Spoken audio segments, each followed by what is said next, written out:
वालेकुम। आप ठीक है? अच्छे से सर, ठीक है। वाइट वगैरह कल जम्मू कश्मीर के जो सेकंड फेज के इलेक्शंस होंगे उनका लास्ट डेट है नॉमिनेशन फाइनल करने का।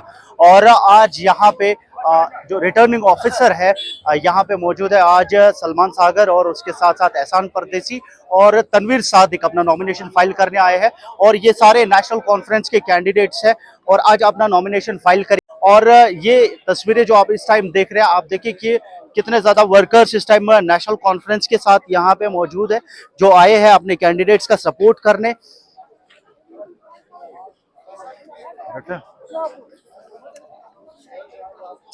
काफी सारे जो लीडर्स हैं नेशनल कॉन्फ्रेंस के, चाहे स्पोक्स पर्सन है, वो भी यहाँ पे मौजूद है और उनसे बात करते हैं। कुछ सवाल जिनका हमें जवाब चाहिए उनसे।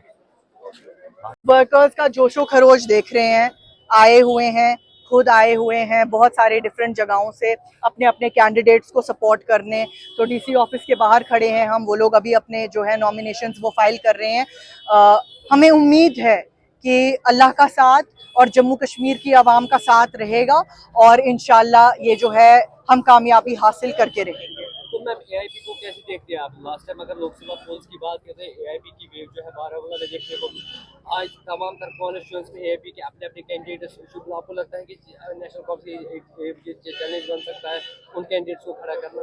देखिए, बहुत सारे कैंडिडेट्स के आपने देखे होंगे पिछले दिनों में फॉर्म्स जो हैं वो रिजेक्ट हो गए, लेकिन इंजीनियर रशीद साहब का फॉर्म जो है वो रिजेक्ट नहीं हुआ था। तो हालांकि केसेस उन पर भी थे, वो बंद थे तिहाड़ में। तो उसके बाद जब कैंपेनिंग शुरू हुई, कैंपेन एक इमोशनल उस पे तर्जे पे चली, तो कहीं ना कहीं कभी जज्बाती कैंपेन जो है वो आगे बढ़ जाती है, लेकिन उसका मतलब ये नहीं है कि हम नॉर्थ कश्मीर में खुद को कमजोर पा रहे हैं। अल्हम्दुलिल्लाह हम खुद को अच्छा ही पा रहे हैं। और देखिए, बीजेपी की तो कोशिश रही है कंटिन्यूअसली कि हमारे कैंडिडेट्स, खासतौर पे जो हमारे सबसे बड़े कैंडिडेट्स हैं स्टेचर में, उनके खिलाफ जो है ज्यादा से ज्यादा डिवाइड एंड रूल पॉलिसी का इस्तेमाल किया जाए। और दिल्ली इसमें बहुत हद तक देखिए कामयाब हुई है। आज तक इन्होंने ये सिलसिला जो है पिछले 40 सालों से कैरी ऑन रखा है। एक टीम के ऊपर दूसरी टीम, दूसरी टीम के ऊपर तीसरी टीम, ये खुद दिल्ली से लॉन्च करते हैं, ये खुद डिसाइड करते हैं इनका कैंडिडेट कौन सा होगा। ये पहले हमारा कैंडिडेट देखते हैं कहाँ उठेगा, अब जी इसको, इस वाले बंदे को वहीं भेजिए जी इस कैंडिडेट को तोड़ने के लिए। लेकिन अवाम ये समझ चुकी है कि दिल्ली के जो प्लान्स हैं हमारे खिलाफ, खासतौर पे हमारी तंजीम के खिलाफ, मैं वाजिया तौर पे जम्मू कश्मीर की आवाम को कहना चाहती हूँ, आज सारी तंजीमें एक तरफ है और नेशनल कॉन्फ्रेंस एक तरफ है। हम तशख्खुस की, हम अपनी शनाख्त की, हम अपनी कश्मीरियत की, अपने कॉन्स्टिट्यूशनल राइट्स की, डेमोक्रेटिक राइट्स की बात कर रहे हैं। आज 10 साल बाद इलेक्शन हो रहा है, आज तक 2 इलेक्शन हो गए होने चाहिए थे, लेकिन अनफॉर्चुनेटली जो ये डिले करते गए ताकि जो अवाम है उनको मौका ही ना मिले खुद को जाहिर करने का, जो इन्होंने झूठ का डिंडोरा पूरी दुनिया में पीटा कि कश्मीरी खुश है। और आज जब कश्मीरी बाहर निकलेगा, वोट डालेगा, तो ये समझ जाएंगे कि कश्मीरी का जो फैसला था वो क्या था, वो इनके खिलाफ था, क्योंकि इन्होंने हमारे साथ जुल्म किया। हमारे जो राइट्स हैं वो इन्होंने अनडेमोक्रेटिकली, अनकॉन्स्टिट्यूशनली, इलीगली छीने, यूनिलैटरली छीने। अब सेम स्टोरी रिपीट नहीं हो रही है। बारामूला की बात करें, जब उमर साहब ने वहाँ नॉमिनेशन भरा पार्लियामेंट्री इलेक्शंस में, तब इंजीनियर रशीद साहब ने वहाँ पे फॉर्म भरा। अब अगर देखें तो गांधरबल में उमर साहब ने फॉर्म भरा एंड अफवाह ये है कि अब सरजान बरकाती वहाँ से अगेंस्ट लड़ रहे हैं। देखिए, मैं आप सबको यही समझाने की कोशिश कर रही हूँ, जहां जहां हमारे स्टार कैंडिडेट, वाइस प्रेसिडेंट या बड़े स्टेचर के कैंडिडेट्स नॉमिनेशंस फाइल कर रहे हैं, जैसे हमने उमर साहब के केस में आपने मेंशन किया, तो आप देख रहे हैं कि किस तरह ये प्लानिंग की जा रही है डिवाइड एंड रूल पॉलिसी की। ये जो ब्रिटिश पॉलिसी थी जो इस्तेमाल की जाती थी 1947 तक इंडिया के साथ, आज यही पॉलिसी हमारे साथ इस्तेमाल की जा रही है, डिवाइड एंड रूल की। वोट तोड़ी है तो दिल्ली से ही फरमान पहुंचता है, एक जगह तो उनका नॉमिनेशन जो है कैंसिल हो गया। बड़ा इंटरेस्टिंग होगा देखना कि यहाँ पे क्या होता है नॉमिनेशन का, बड़ा इंटरेस्टिंग होगा। मैं देखना चाहती हूँ कि क्या होने वाला है, क्योंकि अगर वहां कैंसिल हुई है, रिजेक्ट हुई है, तो उस लॉजिक से मैं समझती हूँ कि दूसरी जगह, क्योंकि एक ही मुल्क में एक ही कानून है, सिर्फ कॉन्स्टिट्यूएंसी का फर्क है। तो मैं देखना चाहूंगी शाम तक क्या होता है। आज भर रहे हैं क्या वो? तो हाँ तब तक देख लेंगे। सीट शेयरिंग पे काफी सारे रिफ्ट जो है नेशनल कॉन्फ्रेंस में देखने को, हम गांधरबल सीट की बात करें, यहाँ बांडीपोरा या स्पेशली बड़गाम में जो आपके दिग्गज नेता थे 70 साल से एक साथ काम करते, उन्होंने रिजाइन करके पीडीपी का हाथ थामा। आप कैसे देखते हैं इन कॉन्स्टिट्यूंस पे इन दिग्गज नेताओं का रिजाइन करना, वहाँ पे आप नेशनल कॉन्फ्रेंस का स्टैंड कैसे देख रहे हैं? पहले तो मैं बोलूं आपको, ये शायद इक्का केस हुआ है, दुक्का भी नहीं हुआ है, इक्का।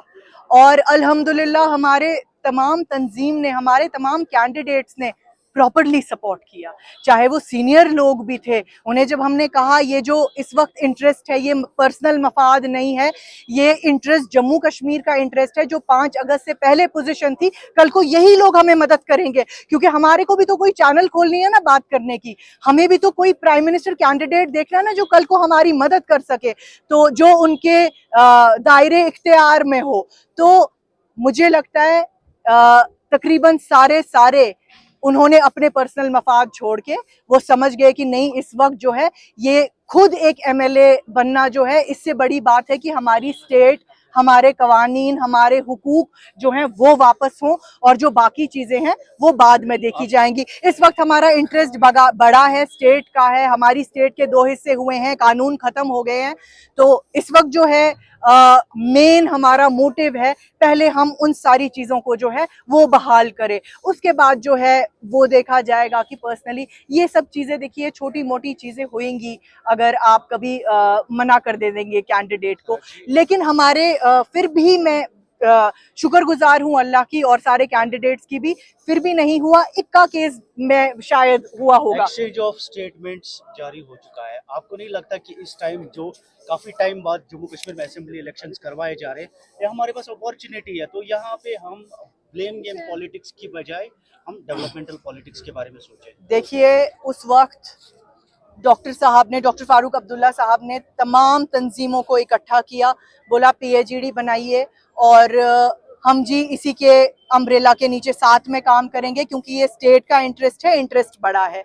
लेकिन अनफॉर्चुनेटली धीरे धीरे अपने पर्सनल मफाद के लिए सारे दूर हो गए, निकलते गए, क्योंकि कभी कोई इंटरेस्ट तो कभी कोई इंटरेस्ट। डॉक्टर साहब बार बार इन लोगों को कहते रहे ये इस वक्त किसी तंजीम की बात नहीं है, अपने इंटरेस्ट की बात नहीं है, ये हमारे इज्जत की बात है जो छीनी गई, कवानीन, हमारे हुकूक, उन सब चीज़ों की बात है।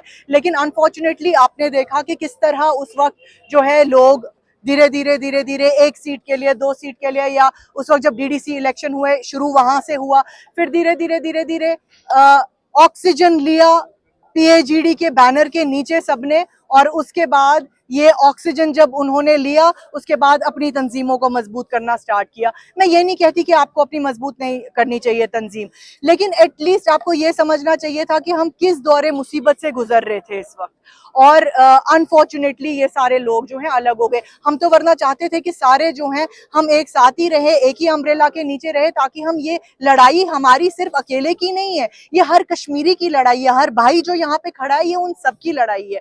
तो हम तो चाहते थे कि ये हम एक साथ, एक संग चल के लड़े, लेकिन चलिए, अब अल्लाह को ये मंजूर नहीं था और बाकी तंजीमों को भी मंजूर नहीं था, लेकिन आगे इंशाल्लाह हम कोशिश करेंगे कि जो भी छीना गया है वो वापस आए, इंशाल्लाह। फेयर इलेक्शन के हवाले से बात करेंगे, रूमा साहब ने इस पे बात की, तो क्या कहेंगे? आपका सवाल है कि फ्री एंड फेयर, देखिए हम इलेक्शन कमीशन से गुजारिश करते हैं कि जो इलेक्शंस हैं वो फ्री एंड फेयर हो।